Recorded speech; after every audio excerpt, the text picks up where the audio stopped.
Hello and welcome to the IGNOU fair. मैं कैश मिश्रा आप सभी का स्वागत करता हूं अपने इस चैनल एक्नो फेयर पर। कैसे हैं आप सभी? तो ध्यान दीजिएगा, आज हम लोग गीग इकोनॉमी पर चर्चा कर रहे हैं। गीग इकोनॉमी जो है, गीग इकोनॉमी से संबंधित प्रीलिम्स के साथ साथ मेंस के लिए बहुत इंपॉर्टेंट टॉपिक है। मेंस में आप इससे संबंधित बहुत सारे सवाल पूछे गए हैं और इस बार भी उम्मीद है कि इससे संबंधित सवाल आपका पूछा जा सकता है। ठीक है, तो बेसिकली जो है दी हिंदू में एडिटोरियल निकला था कि गीग वर्कर्स को कितनी ज्यादा प्रॉब्लम्स फेस करनी पड़ रही हैं काम करते वक्त। तो हम पूरी चीजें समझेंगे, बहुत डिटेल में डिस्कस करेंगे कि आखिरकार गीग वर्कर्स क्या होते हैं, गीग इकोनॉमी क्या होती है, इकोनॉमी में गीग वर्कर्स का क्या जो है इंपॉर्टेंट रोल होता है। इन सभी को हम बहुत डिटेल्ड में बात करने वाले हैं। तो इसलिए आप सभी लोग क्लास से बने रहिए और बाकी क्लास को लाइक करिए, बाकी अपने दोस्तों के साथ क्लास को शेयर जरूर करिए। ठीक है, बाकी चैनल को सब्सक्राइब करिए, बेल आइकन दबाना बिल्कुल भी मत भूलिए। टेलीग्राम चैनल से भी जुड़िए, वहां पर आपको डेली करंट अफेयर से संबंधित क्विजेज भी आपको प्रोवाइड करवाई जाती है। देखिए, आपके सामने मेंस का एक सवाल है जो इसी के हिसाब से हम लोग इस गिग इकोनॉमी को डिस्कस करेंगे और प्रीलिम्स के लिए भी सब इसमें कंप्लीट हो जाएगा।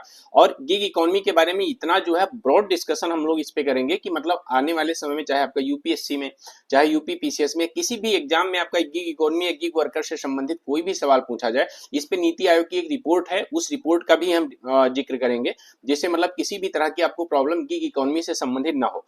ठीक है, आइए बात करते हैं। सवाल है आपके सामने, गिग इकोनॉमी क्या है? भारत में गिग वर्कर्स द्वारा सामना की जाने वाली चुनौतियां कौन कौन सी हैं? What is the gig economy? Discuss the challenges issued या faced by the gig workers in India. ठीक है, तो इसको सवाल को बहुत अच्छे से पढ़ लीजिए। आप सवाल को कहीं नोट कर लीजिए एक जगह पे, जिससे इसको लिख के आप दिखा सके हमें। आप हमें इस सवाल को लिख के टेलीग्राम चैनल पे भी भेज सकते हैं, मुझे पर्सनली व्हाट्सएप पे, टेलीग्राम पे भी भेज सकते हैं। उसको मैं चेक करके जरूर बताऊंगा। जो लोग भी मुझे सवाल लिखकर भेजते हैं उसको मैं चेक करके कोशिश करता हूं कि मैं जरूर बताऊं। कोई मिस हो जाता है तो अदरवाइज अलग बात है, अदरवाइज मैं सबका आंसर चेक जरूर करता हूं। ठीक है, तो आइए आगे देखते हैं कि आखिरकार गिग इकोनॉमी क्या है। देखिए, इससे संबंधित जो है एडिटोरियल्स जो है बेसिकली अभी 14 जून को ही निकला हुआ है। ठीक है, कि gig workers battle heat wave without support from delivery platform. जैसे देखिए, आप समझिए बात को कि जैसे जिस हिसाब से हीट वेव चल रही है, आपने देखा कई जगह पर मतलब जो टेम्परेचर था वो इवन मतलब 50 डिग्री सेल्सियस से ज्यादा हो गया। ठीक है, ऐसे में आप देख रहे हैं कि जो गिग वर्कर्स हैं, जैसे सपोज दैट आप जोमेटो से ऑर्डर करते हैं, तो जोमेटो से ऑर्डर करते हैं तो जो लोग डिलीवरी करने आते हैं उनको कितनी प्रॉब्लम्स फेस करनी पड़ती हैं इस तरह की चिलचिलाती धूप में। ठीक है, तो बेसिकली ये सब गिग वर्कर्स में आते हैं। तो क्या है गिग वर्क, कौन से गिग वर्कर्स होते हैं और कैसे वो गिग इकोनॉमी को जो है एक कॉन्स्टिट्यूट करते हैं, साथ ही जो है गिग इकोनॉमी का जो है हमारी इकोनॉमी में क्या रोल है, इन सभी पे बहुत डिटेल्स में डिस्कस करने वाले हैं। और कौन कौन सी चैलेंजेज या मतलब सोशल इनसिक्योरिटीज कैसे जो है गिग वर्कर्स को फेस करनी पड़ती है, इन सभी पे बहुत डिटेल में डिस्कस आपके सामने होगा। ठीक है, तो आइए देखिए हम लोग क्या क्या डिस्कस करने वाले हैं। हम लोग ये देखेंगे कि आखिरकार अभी ये न्यूज में क्यों है। सबसे पहले व्हाई न्यूज गिग इकोनॉमी। दूसरा हम देखेंगे what is gig economy, who is gig worker, मतलब एवरीथिंग, सब चीजें डिस्कस हम करते हैं। We will discuss everything. What is the size of gig economy in India, Bharat में गिग इकोनॉमी की क्या साइज है। भले ये एडिटोरियल इंग्लिश में हो, लेकिन आप इस चीज को बहुत अच्छे से ध्यान दीजिएगा। मैं आपको हिंदी में ही समझाऊंगा, इसलिए हिंदी मीडियम वाले जो भी एस्पिरेंट्स हो बहुत ध्यान से चीजों को सुने। ठीक है, समझे, कहीं कुछ ना समझ में आए तो कमेंट में मुझसे पूछे, मैं उसका जवाब जरूर दूंगा। ठीक है, बाकी साथ में हम ये भी देखेंगे कि आखिरकार what is the average age income age of gig workers in India. मतलब जो गिग वर्कर्स हैं इंडिया में, उनकी एक एवरेज एज क्या आ रही है, कि कौन से लोग ऐसे हैं, किस एज ग्रुप के लोग ऐसे हैं जो गिग वर्कर्स हैं ज्यादातर। ठीक है, बाकी हम देखेंगे उनके द्वारा कौन कौन से चैलेंजेस फेस किए जा रहे हैं। साथ ही में हम ये भी देखेंगे, डिस्कस करेंगे कि what need to be done. ठीक है, कि उनके लिए उनकी लिविंग स्टैंडर्ड को इंप्रूव करने के लिए, ठीक है, इन गिग वर्कर्स के लिए, इन गिग वर्कर्स के लिविंग स्टैंडर्ड को इंप्रूव करने के लिए हमें सरकार को क्या प्रयास करना चाहिए। और इसके बाद उसका कंक्लूजन भी हम देखेंगे। फिर रिकमेंडेशंस, जो नीति आयोग की रिपोर्ट है उस रिपोर्ट को डिस्कस करते हुए और उसकी रिकमेंडेशंस भी हम लोग देखेंगे, जिससे कि आप पूरी तरह से इसका जो है आंसर लिख सकें। ठीक है, और साथ ही आगे आपको गिग इकोनॉमी से संबंधित किसी भी तरह की प्रॉब्लम ना हो, इसको ध्यान देने के लिए। ठीक है, देखिए एक सर्वे हुआ और उस सर्वे में लगभग में 5,000 से ज्यादा जो गिग वर्कर्स हैं उनको जो है सम्मिलित किया गया। ठीक है, कम लगभग में 32 शहरों में इस सर्वे को किया गया। ये सर्वे बेसिकली जो है देखा जाए तो नीति आयोग के द्वारा भी किया गया है और एक प्राइवेट फर्म है उसके द्वारा भी, मतलब एनजीओ है उसके द्वारा भी किया गया है। हम बात करेंगे तो सर्वे में देखा गया कि जो 85% है, ठीक है, वो लगभग में क्या करते हैं, 8 घंटे से ज्यादा काम करते हैं। जैसे जो कौन से हैं, जैसे ड्राइवर्स हैं, राइडर्स हैं, ये सब लगभग 85% है। मतलब 8 घंटे से ज्यादा काम करने वाले जो गिग वर्कर्स हैं वो लगभग 85% हैं। किस कैटेगरी में आते हैं? जैसे ड्राइवर्स, राइडर्स, जैसे आप जोमेटो वाले हैं, ओला बुक करते हैं आप, ठीक है, रैपिडो बुक करते हैं, ये सब क्या है, ये सब जो काम कर रहे हैं सब किस में आते हैं? इन लोगों की कोई परमानेंट जॉब नहीं है, ये आपके जो है गिग वर्कर्स में ही आते हैं, ठीक है, इसको ध्यान दीजिएगा। बाकी जो है सिर्फ 21% ही ऐसे हैं जो मतलब मोर देन 12 आवर्स जो है काम करते हैं, ठीक है। बाकी जो है 8 आवर्स काम करने वाले लगभग 85% गिग वर्कर्स हैं, ठीक है। मतलब उनको 8 आवर्स ही काम मिल पाता है, इस चीज को ऐसे आप समझिए, ठीक है। और जिसमें से बेसिकली अगर देखा जाए तो जो विमेन गिग वर्कर्स हैं उसमें से लगभग 65% विमेन ने बताया कि gig work as a gig worker हमको बहुत सारी प्रॉब्लम्स फेस करनी पड़ती हैं और साथ ही साथ हमारे लिए सेफ्टी इश्यूज बहुत होते हैं, ठीक है। हमारे लिए बहुत सारे सेफ्टी इश्यूज होते हैं। यहाँ तक कि अभी हाल ही में 1-2 बार न्यूज में था कि क्या था कि जैसे जो गिग वर्कर्स हैं, भाई इतनी सारी धूप पड़ रही, कई बार वो बाइक चलाते चलाते या धूप में क्या हुआ, बेहोश हो गए, ठीक है, बेहोश हो गए, उनको हॉस्पिटल में एडमिट किया गया। लेकिन जो बेसिकली इनके एम्प्लॉयर्स हैं, जो एम्प्लॉयर हैं वो क्या करते हैं, उस पर ध्यान नहीं देते हैं। उनके लिए ना तो कोई सोशल सिक्योरिटी है, ना उनके लिए कोई हेल्थ सिक्योरिटी है। इवन मतलब अगर मान लेते हैं वो हॉस्पिटल में भी एडमिट है और वो काम नहीं कर पा रहे हैं, वो किसी भी तरह से डिलीवरी नहीं कर पा रहे हैं, या मतलब चलो ठीक है ओला उबर नहीं चला पा रहे हैं, और भी बहुत सारी सेक्टर्स हैं गिग इकोनॉमी के, हम डिस्कस करेंगे, तो उनको सैलरी नहीं मिलती है, उनको पे आउट नहीं मिलता है, ठीक है। ऐसे में वो मजबूर होते हैं कि हाँ जो है हमको बीमार होते हुए भी हमें काम करना है, ठीक है। तो ये सब बहुत सारे चैलेंजेस हैं, हम उसको देखेंगे, उसको डिस्कस करेंगे, और साथ में ये भी डिस्कस करेंगे कि आखिरकार कौन कौन से सुधार इसमें किया जाए जिससे इनकी लाइफ स्टाइल अच्छी हो सके, बेहतर हो सके, ठीक है। अब सबसे पहले आप ये समझिए कि आखिरकार गिग इकोनॉमी है क्या। देखो गिग इकोनॉमी क्या है, एक फ्री मार्केट सिस्टम है, ठीक है, जिसमें क्या होता है, ऑर्गेनाइजेशन या जो एम्प्लॉयर्स होते हैं वो कॉन्ट्रैक्ट बेसिस पे अपने वर्कर्स को हायर करते हैं, ठीक है, कुछ समय के लिए, शॉर्ट टाइम के लिए। मतलब पहली चीज ये कॉन्ट्रैक्ट बेसिस पे हायर किए जाते हैं, और दूसरी चीज क्या होता है, इनकी कोई परमानेंट जॉब नहीं होती है, शॉर्ट टाइम के लिए जो है हायर किए जाते हैं, ठीक है।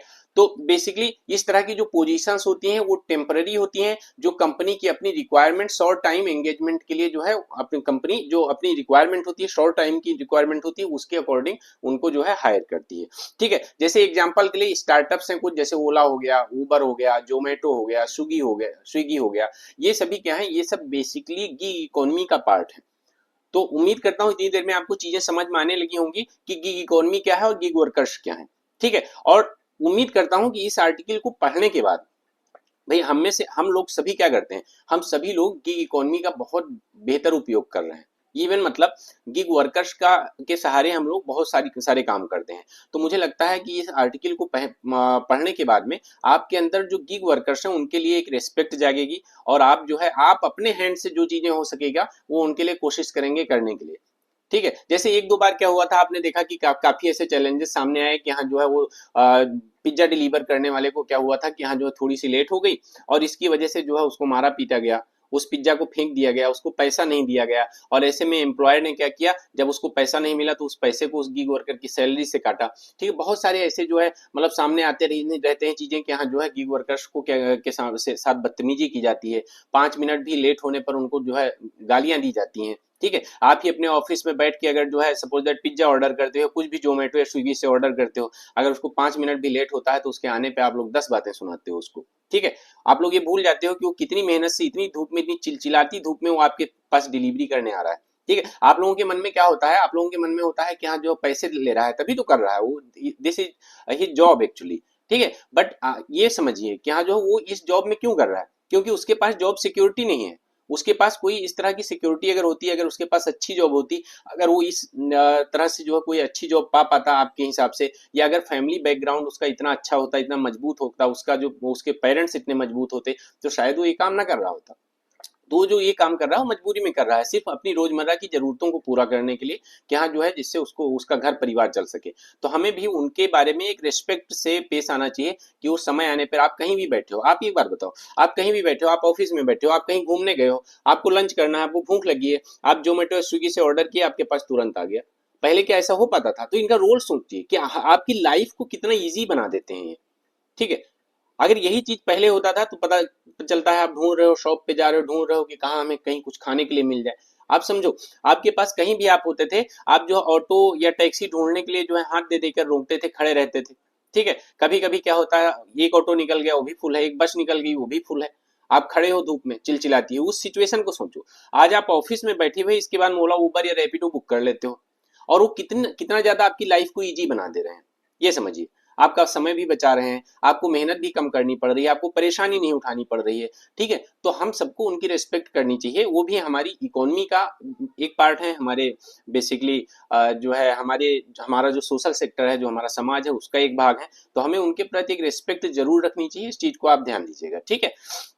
तो आइए हम आगे देखते हैं आखिरकार ये गिग वर्कर्स, हमने समझ लिया कि गिग इकोनॉमी क्या है, गिग इकोनॉमी आपको समझ में आ गई होगी। अब हम बात कर रहे हैं गिग वर्कर्स, जिनके बारे में हम इतनी देर से डिस्कस कर रहे हैं, ठीक है। तो अगर हम देखो, इसके लिए बाकायदा एक जो है सोशल सिक्योरिटी कोड जो है इंडिया में पास किया गया है, कोड ऑन सोशल सिक्योरिटी 2020, ठीक है। मतलब जो सामाजिक सुरक्षा है, सामाजिक सुरक्षा कोड 2020 के बारे में। तो उसके हिसाब से अगर हम बात करते हैं, जब कभी आप आंसर लिखें तो आप लिख दें कि एज पर code on social security 2020 in India, इसके हिसाब से कि a gig worker is a person who perform work और participates in work arrangements and earns from such activities outside of the traditional employer employ relationship, ठीक है। मतलब एक gig worker ऐसा वर्कर है या ऐसा कर्मचारी होता है, एक गिग कर्मचारी एक ऐसा कर्मचारी होता है जो हमारा जो ट्रेडिशनल एम्प्लॉयर एम्प्लॉय का अरेंजमेंट्स होता है, रिलेशनशिप होती है, उससे हटकर कुछ एक्टिविटीज में काम करता है और साथ में उनसे अपने रोजमर्रा की चीजों के लिए अर्न करता है, ठीक है। जैसे और बेसिकली ये क्या होते हैं, ये इंडिपेंडेंट होते हैं कॉन्ट्रैक्ट, ठीक है, इंडिपेंडेंट कॉन्ट्रैक्टर्स होते हैं, ठीक है। ऑनलाइन प्लेटफॉर्म वर्कर होते हैं, कॉन्ट्रैक्ट फर्म वर्कर्स होते हैं, ऑन कॉल वर्कर्स होते हैं, टेम्पोररी वर्कर्स होते हैं, ये सब। जैसे अच्छा ये बताओ, जैसे ई कॉमर्स, आप एक बार समझिए, आगे हम अभी डिस्कस करेंगे ई कॉमर्स के सेक्टर में गिग वर्कर्स का कितना बड़ा रोल है। आप ये बताइए, आप फ्लिपकार्ट, आप अमेजोन पे सामान ऑर्डर करते हैं और सामान ऑर्डर करके आपको घर पे मिल जाता है सामान आके, ठीक है। कभी कभी तो ऐसा होता है कि सेम डे डिलीवरी, ये किसकी वजह से होता है? अगर ये पॉसिबल हो पाया है तो किसकी वजह से पॉसिबल हो पाया है? ये केवल गिग वर्कर्स की वजह से ही पॉसिबल हो पाया है, क्योंकि ये सब काम क्या कौन करते हैं? ये सब काम जो करते हैं वो हमारे गिग वर्कर्स हैं। हम तक जो है चीजें, हम घर बैठे सामान ऑर्डर कर रहे हैं, ठीक है, हम खाने पीने का सामान ऑर्डर कर रहे हैं। अभी जैसे आजकल ब्लिंकिट, आप ब्लिंकिट को देखते हैं, जैसे शहरी एरिया में जहां भी ब्लिंकिट काम करता है, ब्लिंकिट इज अ प्लेटफॉर्म जहां पे आप रोजमर्रा की सारी चीजें ऑर्डर कर सकते हो, ठीक है। I think it is associated with Zomato. तो उसमें क्या कहते हैं कि यहाँ जो आप ऑर्डर करते हो और आपके पास रोजमर्रा की जो चीजें होती हैं, आपको दूध, राशन, ठीक है, दाल चावल कुछ भी मंगाना है, आपको 10 मिनट के अंदर, आप ऑर्डर करते हो उसके 10 मिनट के अंदर आपके यहाँ डिलीवर्ड हो जाता है, 10 से 12 मिनट के अंदर, ठीक है। अब इसमें रोल समझिए कि आपका समय बचाने में, आपको सुविधा देने में एक गिग वर्कर्स का कितना बड़ा रोल है। 10 मिनट के अंदर आपके पास आपके डेली नीड की सामान पहुंचा देता है। आपके घर में चाय बन रही है और आपके यहाँ बिस्किट या नमकीन खत्म हो गया है, आप क्या करते हो, ऑर्डर के 10 मिनट के अंदर, इससे पहले कि आपकी चाय बनके तैयार हो जा रही है, बिस्किट या नमकीन आपके पास पहुंच जा रहा है, ठीक है। इसमें किसका रोल है? ये सब रोल किसका है? गिग वर्कर्स का। लेकिन हम उन्हीं गिग वर्कर्स की रिस्पेक्ट नहीं करते हैं। अगर पता चले उस पर दिखा रहा है 10 मिनट में आ रहा है और हम 15 मिनट भी में पहुंचता है, तो हम उसको 10 बातें सुनाते हैं, कहाँ रह गए थे, कितना लेट किए थे, क्यों नहीं आए हैं, हम तुम्हारी शिकायत करेंगे, हम तुम्हारी कंप्लेन करेंगे। और जो ये एम्प्लॉयर्स होते हैं, ये भी गिग वर्कर्स की कोई रिस्पेक्ट नहीं करते हैं। अगर इनके खिलाफ कंप्लेन जाती है तो उसको जो है बाकायदा जो है उसको सुनाते हैं, कभी कभी उसकी सैलरी काट लेते हैं, कभी उसके ऊपर पेनाल्टी लगा देते हैं, ठीक है। तो ऐसे इसके सामने जॉब सुरक्षा के अलावा और भी बहुत सारी चुनौतियां आपको सामने देखने को मिलेंगी, ठीक है। अब बात करते हैं, देखो नीति आयोग का एक सर्वे हुआ, उसमें बताया गया कि what is the size of gig economy in India. तो अगर भारत में गिग इकोनॉमी की बात की जाए तो गिग इकोनॉमी की साइज क्या है, इस पे जब बात की जाए तो ध्यान दीजिएगा। देखिए, इसमें बताया गया कि जो रिटेल ट्रेड और सेल्स वाले जो है हमारे पास, बेसिकली साइज समझिएगा आप, साइज की बात हो रही है, गिग वर्कर्स वर्कफोर्स इन इंडिया, मतलब उसकी वर्कफोर्स क्या है, ठीक है। तो बेसिकली जो मीडियम स्किल्ड जॉब वाले हैं वो 47% है, ठीक है, और जो लो स्किल्ड जॉब वाले हैं वो 31% है, और बाकी हाई स्किल्ड जॉब वाले सिर्फ 22% है, अगर मैं गिग इकोनॉमी की बात करता हूँ, ठीक है, ध्यान दीजिएगा। अब गिग वर्क फोर्स की बात करते हैं तो रिटेल और ट्रेड और सेल्स में लगभग में 26 लाख लोग जो है जुड़े हुए हैं, ठीक है।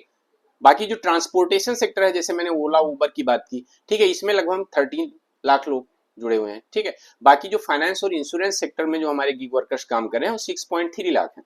बाकी मैन्युफैक्चरिंग सेक्टर में हमारे 6.2 लाख जो है लगभग काम कर रहे हैं। एजुकेशन सेक्टर में सबसे कम है, 1 लाख जो है लगभग में गिग वर्कर्स काम कर रहे हैं। ये मतलब बेसिकली आप देखेंगे तो ये अभी मैं इस रिपोर्ट की भी बहुत अच्छे से डिस्कस करूंगा, ध्यान दीजिएगा। देखिए, इसको आप मेंस के आंसर राइटिंग में जरूर जिक्र करिएगा कि नीति आयोग ने स्टडी किया और किस नाम से, ध्यान दीजिएगा, देखिए इसका नाम जरूर याद रखिएगा, India's booming gig and platform economy.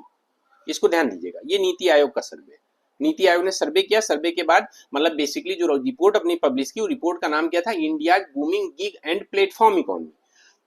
आप एक चीज ध्यान दीजिएगा, जो लोग भी क्लास में हैं, चाहे वो यूपीएससी की तैयारी कर रहे हो, स्टेट पीएससी की, किसी अदर गवर्नमेंट एग्जाम की, आरओ एआरओ की, गिग इकोनॉमी इंपॉर्टेंट है आपके लिए। गिग इकोनॉमी को समझना आपके लिए बहुत ज्यादा इंपॉर्टेंट है, इसलिए बहुत ही ज्यादा आप, जैसे वो कहते हैं, अक्षु नक्षु चक्षु खोल के, नाक आंख कान खोल के इसके बारे में बहुत ध्यान से पढ़िए, ध्यान से समझिए। और जो भी हिंदी मीडियम के हैं, मैं हिंदी में ही समझा रहा हूँ, इस चीज को ध्यान दीजिएगा, आपको ये गिग इकोनॉमी समझ में आनी चाहिए, आपको गिग वर्कर समझ में आनी चाहिए, ठीक है, भले ही इंग्लिश में लिखा हो, मैं समझा आपको हिंदी में ही रहा हूँ, ठीक है। तो दोनों विद्यार्थी जो है इसको बहुत अच्छे से समझ सकते हैं। इससे संबंधित जो सवाल मैंने दिया उसको लिखने की कोशिश कीजिए। साथ ही मैं आपको ये जरूर बताना चाहूंगा, अगर आप चाहते हैं कि हाँ जो है किसी तरह से करंट अफेयर आपके मेंस को टारगेट करके, प्रीलिम्स और मेंस दोनों को टारगेट करके आपको पढ़ाया जाए, तो आप लोग चैनल को सब्सक्राइब करिए, ज्यादा से ज्यादा लोग चैनल से जुड़िए, ठीक है। और साथ ही मेरे टेलीग्राम चैनल से जरूर जुड़िए, IGNOU fair by KS sir के नाम से। इस वीडियो के डिस्क्रिप्शन में आपको सारे लिंक मिल जाएंगे, फिर चाहे डेली की ये क्लास है और चाहे मेरा जो फाउंडेशन बैच पर चलता है उसमें। इस बार फाउंडेशन बैच से यूपीएससी 2024 में लगभग 30 से 35 क्वेश्चंस मेरे करंट अफेयर और फाउंडेशन बैच से मिला के आए हैं, ठीक है। तो ध्यान दीजिएगा इस चीज को बहुत अच्छे से, ठीक है। India booming gig and platform economy, और इसने एस्टिमेट किया, जो मैंने अभी बताया कि एट प्रेजेंट लगभग 47% जो है गिग वर्कर हैं, जिस काम कर रहे हैं मीडियम स्किल्ड जॉब से, और जो 22% है वो हाई स्किल्ड जॉब के हैं, 31% क्या है लो स्किल्ड जॉब के हैं, जो मैंने अभी डिटेल्स आपको डिस्कस की ये वाली, ठीक है, वही यहाँ पे लिखा हुआ है, कुछ अलग नहीं है, ठीक है, ध्यान दीजिएगा। तो ये फिगर्स आपको क्लियरली क्या दिखा रहे हैं, इंपॉर्टेंस ऑफ गिग इकोनॉमी, हमारी जो इंडियन इकोनॉमी है, ध्यान दीजिएगा, जैसे हम इंडियन इकोनॉमी का फाउंडेशन बैच पढ़ रहे हैं, इसको आप उसी से, आप फाउंडेशन बैच से रिलेट करके पढ़िएगा। आप लोग जो भी फाउंडेशन बैच में हमारे जो नोट्स तैयार कर रहे हैं, इस गिग इकोनॉमी को उस नोट्स में इंक्लूड करिएगा, ध्यान दीजिएगा, क्योंकि it is a part of Indian economy.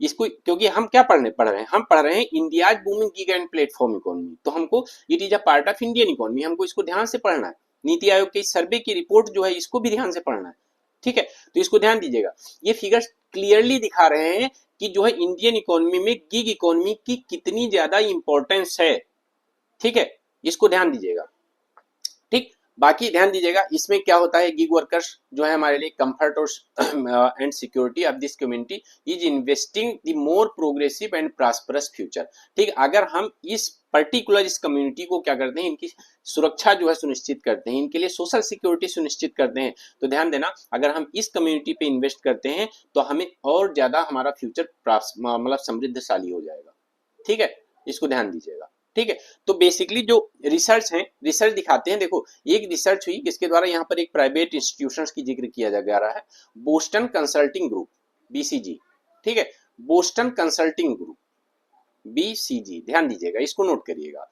और इसने बताया कि बेसिकली जो participation in the gig economy है, ये हायर इन डेवलपिंग कंट्री, मतलब जो गिग इकोनॉमी में पार्टिसिपेशन है लगभग 5 से 12% का पार्टिसिपेशन है, वो कहाँ है, developing country. India is also developing country, तो डेवलपिंग कंट्री में ये पार्टिसिपेशन 5 से 12% है गिग इकोनॉमी का। लेकिन जब हम बात करते हैं डेवलप्ड कंट्री की, तो उसमें ये पार्टिसिपेशन कम है, 1 to 4% का, ठीक है। क्योंकि आप समझिए गिग वर्कर कौन हो, जिनको परमानेंट जॉब नहीं मिल पा रही है, कोई स्थायी नौकरी नहीं मिल पा रही, वही इसमें काम करते हैं। तो डेवलपिंग कंट्री में नेचुरल सी बात है कि 5 से 12% या 15% के आसपास भी हो, तो नेचुरल बात है, ठीक है।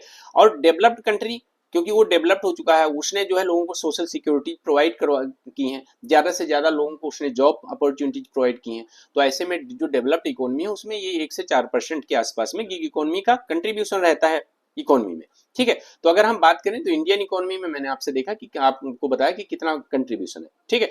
तो बेसिकली ये जॉब जो है वो सबसे ज्यादा जॉब कहाँ होती है, लोअर इनकम जॉब टाइप्स की होती है, जैसे डिलीवरी करने वाले, ठीक है, और बाकी जो राइड शेयरिंग है, ठीक है, ये, या माइक्रो टास्क केयर वाले और वेलनेस वाले, ये सब बेसिकली जो है सबसे ज्यादा जो लोअर इनकम जॉब वाले हैं वो गिग इकोनॉमी के पार्ट होते हैं, ठीक है। बेसिकली ये स्टडी आगे जो है एस्टिमेट की गई, देखो इस स्टडी ने क्या एस्टिमेट किया, ध्यान से देखो कि 2020-21 में इसने एस्टिमेट किया था कि 17 लाख वर्कर इंगेज थी गिग इकोनॉमी से, अभी ये और बढ़ गए हैं, लेकिन साथ ही इसने ये किया कि 2029-30 तक यही जो गिग वर्कर्स हैं वो हमारी गिग इकोनॉमी में लगभग 2.35 करोड़ हो जाएंगे, ठीक है, 77 लाख से लगभग 2.3 करोड़ हो जाएंगे, मतलब अगर देखा जाए तो लगभग 35% के आस, मतलब लगभग 3 गुना, 2.5 से 3 गुना, 2.5 गुना के आसपास में ये बढ़ जाएंगे। आप ऐसे समझिए कि गीग वर्क फोर्स, हमारी इंडिया की मैं बात कर रहा हूँ, इसको ध्यान दीजिएगा, ठीक है। अब देखिए इसमें जो हमने बात किया कि एज, अगर हम एक योरेज एज की बात करते हैं तो योरेज एज एक गीग वर्कर की क्या है, लगभग में 27 है, ठीक है। और उनकी जो योरेज मंथली इनकम है वो सिर्फ 18,000 है। देखिए योरेज मंथली इनकम की बात की जा रही है, किसी गिग वर्कर की सैलरी हो सकता हो 40,000 कमाता हो, कोई 5,000 कमा पाता हो, कोई 12,000 कमा पाता हो, कोई 20,000 कमा पाता हो। ये एक वर्क फोर्स के हिसाब से योरेज सैलरी की बात की गई है कि अगर हम उनकी योरेज सैलरी देखें तो 18,000 आती है पर मंथ, ठीक है। और उनकी जो एवरेज एज आती है वो 27 आती है। इसका मतलब ज्यादातर जो लोग इन्वॉल्व हैं वो क्या है, वो गिग वर्किंग में, मतलब ये मान के चलिए कि 24-25 से लेके 35 साल के बीच के जो लोग हैं वो लगभग में गिग इकोनॉमी में बहुत ज्यादा इन्वॉल्व है, ठीक है। और बेसिकली ध्यान दीजिएगा कि जो गिग वर्कर्स हैं वो बेसिकली अगर हम बात करें तो हमारा जो हाउस होल्ड साइज है उसका लगभग 4.4, ठीक है, गिग वर्कर्स। आगे देखिए इनके सामने चैलेंजेस क्या फेस किए जा रहे हैं, इसको ये इंपॉर्टेंट है कि भाई इनके सामने क्या क्या चैलेंजेस है। हमने वैसे चैलेंजेस ऑलमोस्ट आपके डिस्कस कर लिए इतनी देर में, ठीक है, लेकिन हम एक बार देख लेते हैं। देखिए जब क्या होता है, जो जिस प्लेटफॉर्म पे जिस कंपनी पर वो काम कर रहे होते हैं, ठीक है, तो जो उनका बेसिकली एम्प्लॉयमेंट होता है तो क्या होता है, has been marred by low wages, उनको बहुत कम, पहली चीज वेजेज मिलते हैं, मतलब जो उनकी मजदूरी होती है वो बहुत कम मिलती है। साथ में इसमें अनइक्वल जेंडर पार्टिसिपेशन होता है, ठीक है, क्योंकि आप देखोगे जी जो गिग वर्कर्स हैं आप में उसमें फीमेल का पार्टिसिपेशन बहुत ज्यादा कम है, ठीक है, ज्यादातर उसमें क्या दिखेंगे, मेल दिखेंगे, तो इसमें फीमेल पार्टिसिपेशन बहुत ज्यादा कम है, ठीक है। और बाकी ध्यान दीजिएगा lack of possibility for upward mobility within an organisation, और इसके बहुत ज्यादा प्रमोशन के चांसेस आपके सामने नहीं होते हैं। एक तो आपकी बेसिकली अनइक्वल जेंडर पार्टिसिपेशन होता है, आपकी लो वेजेज भी होते हैं, साथ में उसमें कोई प्रमोशन के चांसेस आपके साथ नहीं होते। अगर जोमेटो का कोई डिलीवरी कर रहा है तो डिलीवरी ही करेगा, ठीक है, जब तक उस संबंधित ऑर्गेनाइजेशन में है। ऐसा नहीं है कि उसको प्रमोट करके मैनेजर बना दिया जाएगा, ठीक है, तो ऐसा नहीं। तो ये सब कुछ चैलेंजेस इनके सामने जो है बेसिकली रखे जाते हैं। This has triggered protest from workers at companies like Swiggy, Zomato, Ola, Uber, urban companies among others, ठीक है। Gig workers are typically hired by companies on contractual basis and are not considered their employees. भाई gig workers को company जो है higher करती है, उनको बड़ी मुश्किल से वहां पे जॉब भी मिल पाती है और इसके बाद वो कंपनी के एम्प्लॉय नहीं माने जाते हैं, ठीक है। Gig workers are not the employees, ठीक है, वो एम्प्लॉयज नहीं उस संबंधित ऑर्गेनाइजेशन के, तो इसको ध्यान दीजिएगा, ठीक है। तो ऐसे ही अगर इस तरह से देखें तो they do not receive some of the benefits of an on roll अपना। देखो जो ऑन रोल एम्प्लॉय होता है उसको बहुत सारे जो है बेनिफिट मिलते हैं, उसको सोशल सिक्योरिटी में जैसे इंश्योरेंस मिलता है, बीमा मिलता है, ठीक है, बीमा कवरेज भी मिलता है, साथ ही उसको जो है क्या कहते हैं और भी बहुत सारी चीजें जैसे मतलब पीएफ वगैरह कटता है। लेकिन ये सब चीजें यहाँ पे, और साथ में उनको ट्रेवलिंग एक्सपेंसेज मिलते हैं, उनको कई लीव्स भी मिलती हैं। और इनको क्या है, छुट्टी लोगे तो आपको सैलरी नहीं मिलेगी, पैसा नहीं मिलेगा, आप डिलीवरी करोगे तो आपको पैसा मिलेगा, आप रैपिडो चलाओगे तो आपको पैसा मिलेगा, अदरवाइज आपको पैसा नहीं मिलेगा, ठीक है। और इनको क्या है, इनको इस तरह के जैसे पेड सिक लीव है या कैजुअल लीव्स कुछ नहीं मिलती हैं, कि आप बीमार हो गए तो आपको पैसा नहीं, पैसा मिलेगा नहीं मिलेगा, आपको कोई पैसा नहीं मिलेगा, ठीक है। और बाकी जो है ऐसा भी नहीं कि उनको ट्रेवल या हाउसिंग अलाउंस मिलते हो कि भैया यहाँ पे तुम रह रहे हो तो हम तुमको कुछ रेंटल अलाउंस दे देते हैं, ऐसा भी कुछ नहीं है, ठीक है। प्रोविडेंट फंड भी नहीं मिलता है जो मैंने आपको बताया। तो इस तरह की कुछ सोशल सिक्योरिटी ये सब चैलेंजेस जो है गिग वर्कर्स के सामने फेस किए जाते हैं। अब यहाँ पर देखो थोड़ा सा आप चाहो तो इसमें दिया हुआ है, आप देख लो, क्योंकि ये आपके लिए जानना जरूरी है कि आखिरकार क्या करना चाहिए, what needs to be done in order to improve the living standard of these gig workers. अगर हमें इन गिग वर्कर्स का लिविंग स्टैंडर्ड इंप्रूव करना है तो हमें क्या करना चाहिए, ठीक है। पहली चीज इनको कुछ फिस्कल इंसेंटिव देना चाहिए। ऐसा नीति आयोग ने रिपोर्ट में कहा कि India booming gig and platform economy, आप लिख सकते हो कि नीति आयोग ने India booming gig and platform economy नाम से जो रिपोर्ट जारी की उसमें कहा, क्या कहा कि fiscal incentive such as tax breaks, ठीक है, on और ठीक है, और startup grants may be provided for business that provide livelihood opportunity where women constitute a substantial portion of their workers, ठीक है। मतलब इन्होंने बताया कि कुछ ऐसे फिजिकल सेंसिटिव हमको प्रोवाइड करने चाहिए, जैसे हम उनको टैक्स से छूट दे दें, ठीक है, जो स्टार्टअप्स हैं हम उनको कुछ ग्रांट्स प्रोवाइड करवा दें, कुछ अनुदान प्रोवाइड कर दें। इस तरह से क्या होगा, इस तरह से कुछ फिजिकल इंसेंटिव अगर हम उनको प्रोवाइड करवाएंगे तो वो आगे बढ़ पाएंगे, ठीक है, और उनकी लिविंग स्टैंडर्ड में सुधार आ पाएगा। साथ में रिटायरमेंट बेनिफिट्स के लिए भी जो है कुछ किया जा सकता है। जैसे इसी रिपोर्ट में रिकमेंड किया गया कि जो फर्म्स हैं जो ऐसी पॉलिसी जो है एडॉप्ट करती हैं, ठीक है, तो after old age of retirement plans benefits and other insurance coverage and contingency such as कोविड-19 पैंडेमिक, ठीक है, तो बेसिकली कुछ ऐसा एक फंड बनाया जाना चाहिए, ठीक है, जैसे कोविड-19 पैंडेमिक के लिए बनाया गया था। फिर उससे क्या करना चाहिए, उससे बेसिकली ऐसी फर्म्स को जो इस तरह की पॉलिसीज अडॉप्ट करती हैं उनको बेसिकली जो ओल्ड एज रिटायरमेंट प्लान्स हैं उन प्लान्स को एग्जीक्यूट करने में, उसके बेनिफिट लेने में उनकी मदद करनी चाहिए, जिससे कि यहाँ जो है बेसिकली वो गिग वर्कर्स की हेल्प कर सकें। जैसे सपोज दैट आप जोमेटो में काम करते हैं, आप स्विगी में काम करते हैं, किसी अदर जो है गिग इकोनॉमी प्लेटफॉर्म पे काम करते हैं, तो अगर गवर्नमेंट की तरफ से उस इकोनॉमी पे कोई ऐसे नॉर्म्स लगा दिए जाएं या मतलब कोई उनको चलिए सपोर्ट भी एक प्रोवाइड करवा दिया जाए, तो ऐसे में क्या होगा, वो संबंधित संस्था जो गिग वर्कर्स हैं उनको ऐसे बेनिफिट देने में, जैसे रिटायरमेंट प्लान्स के लिए जैसे पीएफ सब में कटता है, पीएफ कटेगा, ठीक है, तो रिटायरमेंट प्लान्स के लिए जो है कुछ ना कुछ उनके लिए बेनिफिट हो सकता है उनको, चूंकि वो क्या होता है भाई रास्ते में चल रहे हैं, सपोज दैट उनका एक्सीडेंट हो गया, तो कम से कम उनके लिए एक बेसिकली रोड एक्सीडेंट के संबंधित एक इंश्योरेंस बैकअप होना चाहिए, ठीक है, इस तरह से उनको एक सोशल सिक्योरिटी प्रोवाइड करवाई जा सकती है, ठीक है। बाकी ध्यान दीजिएगा, बाकी जैसे कोड ऑन सोशल सिक्योरिटी 2020 में लिखा हुआ है, इस तरह के जो है बेसिकली प्लान्स हैं उनको जो है उसमें इंसर्ट किया जा सकता है, जो कोड ऑन सोशल सिक्योरिटी 2020 में है इस तरह के प्लान्स उसमें इंसर्ट किए जा सकते हैं। तो इस तरह से business should consider providing some income support to workers as it would be critical steps to providing assured minimum earnings and social security from income loss in the wake of uncertainty and irregularity, ठीक है। खैर और बाकी इसने एक चीज और जो है सजेस्ट किया, इसने कहा कि जो पेड सिक लीव है वो भी वर्कर को देनी चाहिए। भाई मान लेते हैं कि भले ही वो गिग वर्कर्स हैं, लेकिन अगर मान लेते हैं वो बीमार हो गए हैं, तो बीमार हो गए हैं ऐसे में वो काम तो कर नहीं पाएंगे, ठीक है। अब पता चले बुखार आ गया है और वो पता चलता है बाइक लेके डिलीवरी करने में बिजी है क्योंकि हमारा घर कैसे चलाना है, तो उनको कम से कम कुछ ऐसी, अगर वो जेन्युइनली बीमार है तो उनको पेड सिक लीव जरूर देनी चाहिए, ठीक है। ये बेसिकली ये भी रिपोर्ट ने जो है बेसिकली मेंशन किया। तो ये सब आप कुछ चीजें ऐसे देख सकते हैं, ठीक है। एक हाँ एग्जांपल दे सकते हैं, जैसे राजस्थान ने क्या किया है, राजस्थान ने platform based gig workers registration and welfare act 2023 जो है पास किया है, जिसमें वो गिग वर्कर्स का रजिस्ट्रेशन करती है और साथ में उससे संबंधित क्या करती है, इस तरह के कुछ काम और भी हैं, आपको मैं पहले भी डिस्कस कर चुका हूँ कि राजस्थान ने अच्छे किए हैं। जैसे जो मनरेगा के तहत जो 100 डेज का रोजगार मिलता है, उसके अलावा 25 दिन का एक्स्ट्रा रोजगार प्रोवाइड करवा रहा है, ठीक है। इस तरह से बहुत सारे ऐसे काम राजस्थान ने किए हैं, तो ध्यान दीजिएगा इन सब चीजों को आप बहुत अच्छे से डिस्कस कर सकते हैं। बाकी रिपोर्ट के जो मेजर जो है रिकमेंडेशंस हैं उनको आप पढ़ लीजिएगा, ठीक है। It recommended governments and regulators rename gig platform and e commerce workers as gig is something taken up for a short time, ठीक है। तो ये सब एक बार आप पढ़ लीजिएगा कि सर्वे ने और भी कहा कि जो ई कॉमर्स वर्कर हैं वो क्या है, will be better nomenclature to address them because without the last mile delivery by a human e-commerce cannot function।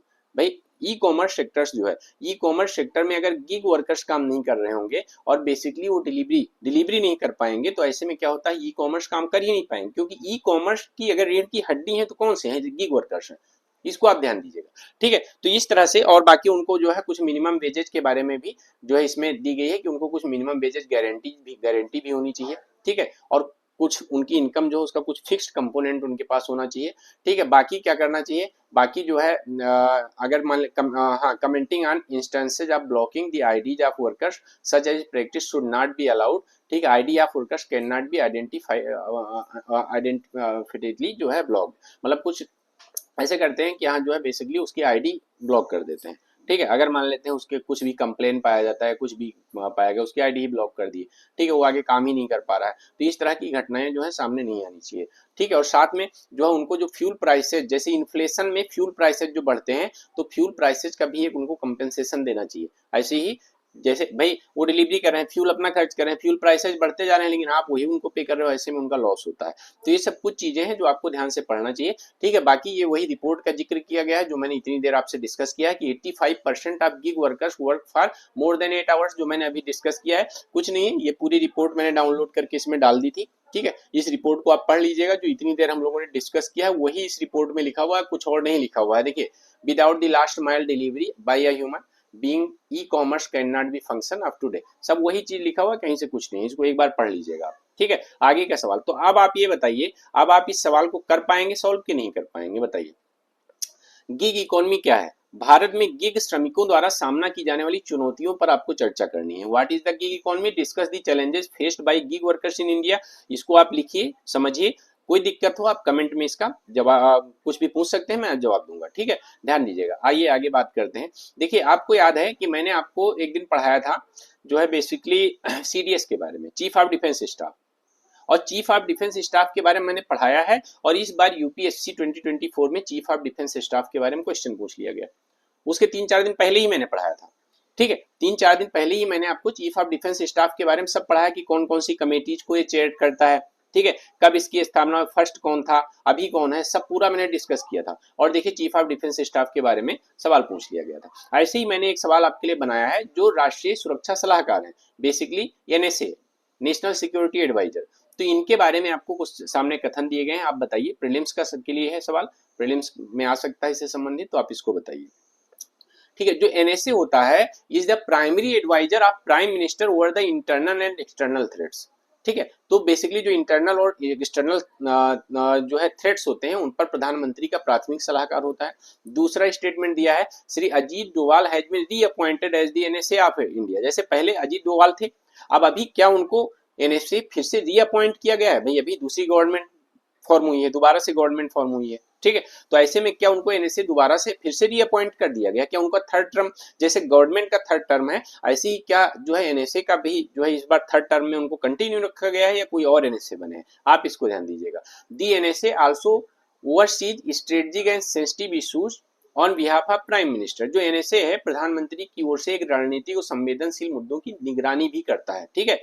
और एनएसए राष्ट्रीय सुरक्षा परिषद की अध्यक्षता करता है। NSA presides over the national security council. आपको इसमें से बताना है कौन सा सही है, ठीक है, कौन सा सही नहीं है, ठीक है, ध्यान दीजिएगा। Which one is not true, आपको बताना है कौन सा गलत है, बेसिकली सत्य नहीं है। आप बताइए इसमें और जवाब दीजिए कमेंट में, ठीक है। मैं देख रहा हूँ, मैं आपको उसका देखता हूँ, मैं वेलकम रहेगा आपके जवाब का। देखिए, बेसिकली जो ये न्यूज निकली थी, ठीक है, और आपकी दी हिंदू में ये न्यूज निकली है, ठीक है, दी हिंदू में, दी हिंदू की न्यूज है। इसको ध्यान से समझिएगा कि बेसिकली जो कैबिनेट कमेटी ऑन अपॉइंटमेंट्स है, जिसके अध्यक्ष कौन होते हैं? प्रधानमंत्री हो। ध्यान दीजिएगा, कैबिनेट कमेटी ऑन अपॉइंटमेंट्स, प्रधानमंत्री की अध्यक्षता में। और इसने क्या किया है? जो हमारे एनएसए हैं अजीत डोभाल जी, ये, ठीक है, अजीत डोभाल,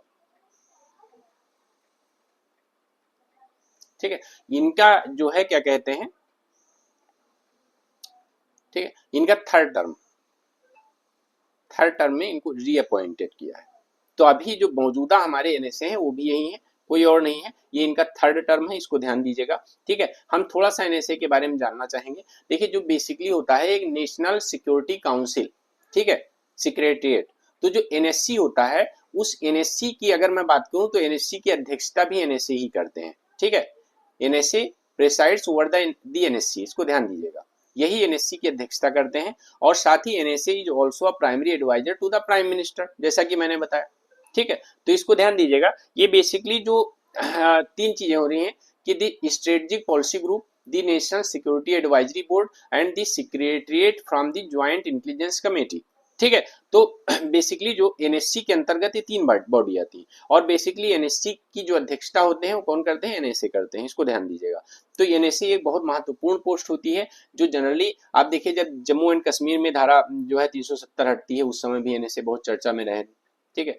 और वहां पे जो है बेसिकली सुरक्षा और शांति स्थापित करने में भी इनका बहुत महत्वपूर्ण रोल रहा है, ठीक है। तो जो national security council of India है, वो बेसिकली एक गवर्नमेंट की एजेंसी है, और इसकी जो स्थापना हुई थी वो 1998 में हुई थी, ठीक है, इसकी 1998 में हुई थी, ठीक है। और ये क्या होता है? प्राइम मिनिस्टर्स के ऑफिस के मैटर्स नेशनल सिक्योरिटी और स्ट्रेटेजिक इंटरेस्ट में जो होते हैं उनको देखते हैं, और इनके अध्यक्ष कौन होते हैं? इनके अध्यक्ष जो है एनएसए होते हैं, ठीक है। तो अब इसमें देखिए, ये जो मैंने आपको बताया इसमें सब सही है। पहली चीज, NSA is the primary adviser of prime minister, एकदम सही बात है। अभी Shri Ajay Doval ji has been appointed reappointed as the NSA of India, ये भी सही बात है, ठीक है। NSA also overseas strategic and sensitive issues on behalf of prime minister, ये भी बिल्कुल सही बात है। NSA presides over the national security council, ये भी बिल्कुल सही बात है, ठीक है। और बाकी नन ऑफ द अबव, तो इसका जवाब क्या होगा? कोई भी गलत नहीं है, तो इसका जवाब आएगा नन ऑफ द अबव, ठीक है। सभी सही हैं, इसको ध्यान दीजिएगा आप। ठीक, आइए। हाँ देखिए, आगे हमने जीएसटी काउंसिल से संबंधित बेसिकली ये प्रश्न प्रीलिम्स के लिए बनाया है आपको, कि लेकिन इसका डिस्कस हम नेक्स्ट क्लास में करेंगे। बट इसी नहीं, हमने इस पे मेंस का भी ध्यान दीजिएगा। मैं कोशिश कर रहा हूँ कि जो भी चीजें चर्चा में रहती हैं, जैसे अभी जीएसटी काउंसिल चर्चा में थी, ठीक है, जीएसटी काउंसिल चर्चा में थी और जीएसटी काउंसिल बेसिकली अभी दी हिंदू में इसके बारे में निकला है। तो अभी जो इसकी मीटिंग होने वाली है, ठीक है, कल, तो इसके बारे में हम डिस्कस करेंगे। ठीक है, कल नहीं, सॉरी, आज ही हो रही है। ठीक है, तो आज जो इसकी मीटिंग हो रही है उस मीटिंग के बारे में हम डिस्कस करेंगे और देखेंगे कि जीएसटी काउंसिल क्या है, जीएसटी काउंसिल का जीएसटी लागू करने में क्या भूमिका रही है, और अभी जो 53rd जीएसटी काउंसिल है उसके महत्वपूर्ण नतीजे क्या हैं, इन सभी पे हम बहुत डिटेल्ड में बात करेंगे। ठीक है, देख लीजिएगा, मैं इस पे बात नहीं करूंगा, मैं आपको सब चीजें पढ़ाऊंगा। जीएसटी की 53वीं जो बैठक है उसके महत्वपूर्ण नतीजे अब आएंगे। तो मैंने क्वेश्चन इसलिए बना दिया है कि जब ये 53rd काउंसिल की बैठक हो, इसके बाद जो उसके रिजल्ट आए उसको आप अपने साथ में अपने एड ऑन करिए और इसके बाद में उसके रिजल्ट को यहाँ पे क्वेश्चन में इंक्लूड करिए। ठीक, ये आपका काम है, क्योंकि बैठक तो अभी स्टार्ट हो रही है आज, तो फिर इसके जब रिजल्ट आएंगे तो उनको आप यहाँ नतीजों को इंक्लूड करिएगा। 52nd के बारे में मैं बताऊंगा कब हुई थी, लेकिन 53rd जो अभी हो रही है इसको आप यहाँ इंक्लूड करिएगा। इसीलिए मैंने इस क्वेश्चन में इसको डाला है कि जीएसटी परिषद की 53वीं बैठक के महत्वपूर्ण नतीजे क्या है, क्योंकि आज हो रही है।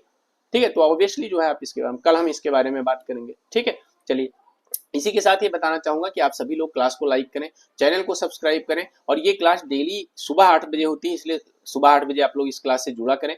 साथ ही जो है क्वेश्चन लिख के भी दिखाएं, और बाकी मेरे टेलीग्राम चैनल से जरूर जुड़ें। ठीक है, आपका बहुत बहुत धन्यवाद।